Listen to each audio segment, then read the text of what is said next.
That's enough to end world hunger over 6.742 repeating times. Kind of really fucked up, isn't it? Howdy there, all 69 badass members of my tribe here on this channel, and to any new people who are viewing in and watching this video. I appreciate you all very much.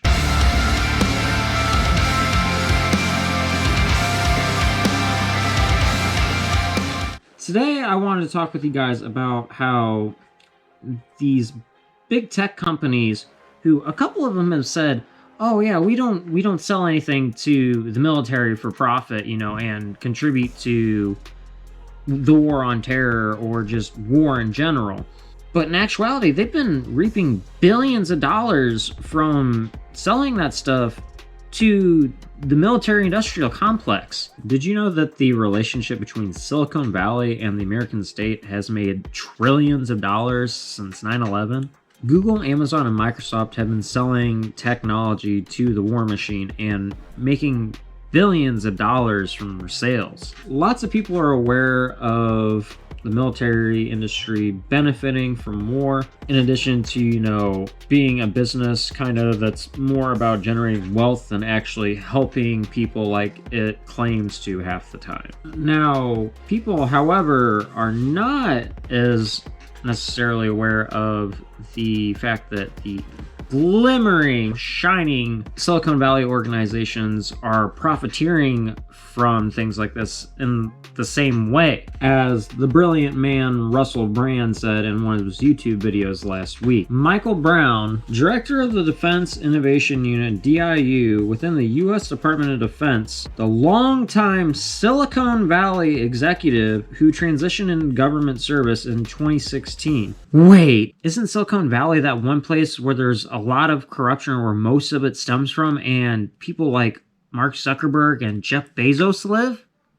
For cyber electronic warfare, misinformation, Brown says, we need to be shifting more dollars to those domains. Brown's job is to make that happen. As head of the DEIU, he runs what's designed to be an agile skunk works within the Department of Defense, or DoD. It identifies commercial tech products that it believes the DoD needs to prepare for technology-driven warfare, and seeds the companies that make them with research funds. The startups that meet the government standards win a contract with a service branch such as the Air Force.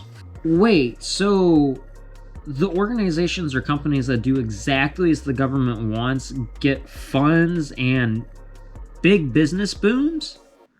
That's right. This is how big tech companies become giants, like Google, Amazon, Microsoft, and others like Aura Health, who is the maker of the ring that tracks, you know, like bodily functions and kind of like helps to determine what's going on with people before it happens. And in this case, it's used for soldiers so they can identify issues before they happen with them.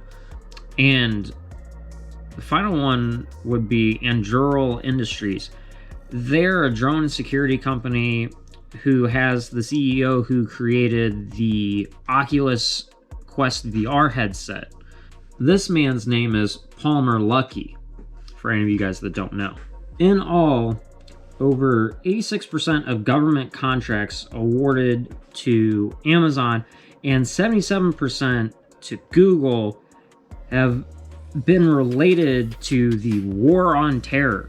Kind of ironic, don't you think, the fact of the matter that most of the government contracts they have are related to the war on terror? It's kind of weird, right? Given how much, you know, monitoring everything we have in our society. It's really awkward, you know? Now, Kit Clarenberg from RT states that what's more is the crosshairs of this have turned inward, with everything from drones to databases being used domestically. It's kind of ironic how something used for war gets turned into something that's used for domestic purposes amongst innocent civilians, isn't it? So, wait. You're telling me that Basically, spyware made for the NSA by Google through internet and device services could be used on everyday innocent civilians. Isn't that kind of like what they're doing right now? No, it is. And basically what happens is these emergency powers are kind of granted, and this is like an extension of those emergency powers and what they needed to use Google for. Kind of messed up, isn't it? How something that was used for war and spying would be used on millions to billions of innocent people in their own country. That's really kind of like ethically messed up, isn't it? And they can do this virtually in any way that they want too, because there's not really that many laws or regulations that kind of, limit those powers. Now, of the 5 federal agencies that have spent most on the services of major tech companies over the past 2 decades, 4 were central to or established as a result of the War on Terror: the Departments of Defense, Homeland Security, Justice, and State. Since 2004, at least $44.5 billion has flowed from this quartet to big tech. Now, I did the math on that, and that's enough to end world hunger over 6.742 repeating times. That's kind of fucking ridiculous, isn't the fact that so much is being used on war that's arguably not really as necessary as helping out people that really could use the help and to prevent starvation and poor nutrition in countries across the world that desperately need it. As 3 U.S. campaign groups report stated, the sum provided would provide enough food and nutrition to the entire Afghanistan population over 15 times. 15! How fucking ridiculous is that? Like, that's so much food. Wait, so you mean that the charity stream video that I did on my YouTube channel in the past month to help support the 95% of the Afghan population that's starving or has improper food and nutrition could have been easily solved if the government just would have sent them money?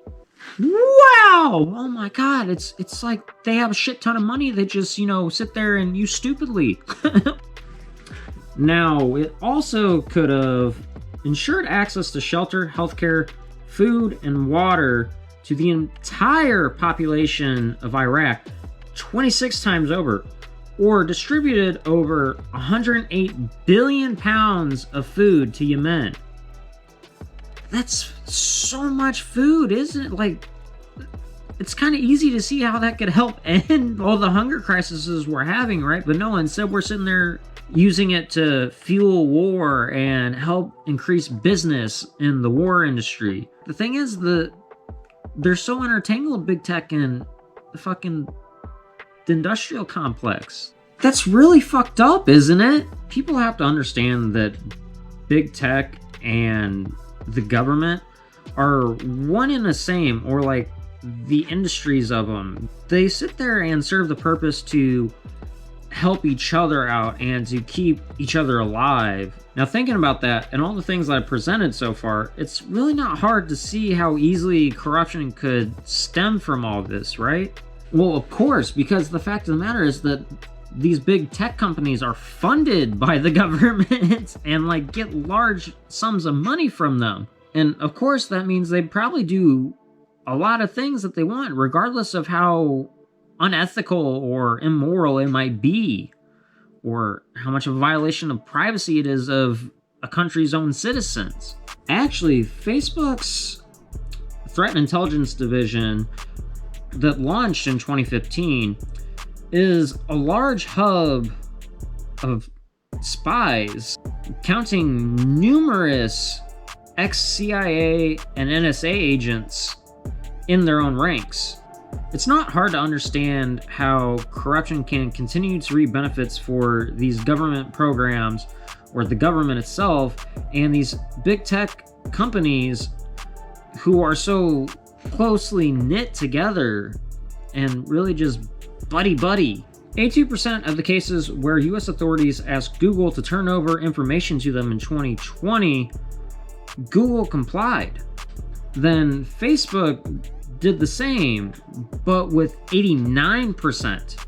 Amazon reported an 800% spike in state requests for info recorded on their Ring, Fire, and Echo devices, in addition to website and app search data. And this was all in the last year. That's a fucking ginormous number, isn't it? Like 800%. That's a huge increase. Now, it's kind of like things have gone from the war on drugs to the war on terror, now kind of like to the war on average everyday people and trying to harvest all their data and invade on their privacy just for whatever the fuck they want. Like, they're just trying to fucking, strip you all your privacy. It's like, what the fuck? That's gonna be it for us today. If you guys didn't make it to the end of this video, go ahead and leave the comment liar in the section down below to let me know that you guys are part of the 100% club and, watch all the way through. But that's all for me today, you guys. Let me know what you guys think, the viewers and the fans. Leave comments down below to let me know what you guys think about this and how exactly you guys think it all works. As usual, though, my dudes, please don't forget to, like, share, comment, and subscribe. It really is helping me whenever you guys do this, and it helps to get us all further up in that YouTube algorithm, plus, showing me what all you guys enjoy. Please, until next time, my dudes, don't forget to, live long, prosper, take care and peace, and keep it 1,000,000% real. I'll see you guys on the flip side.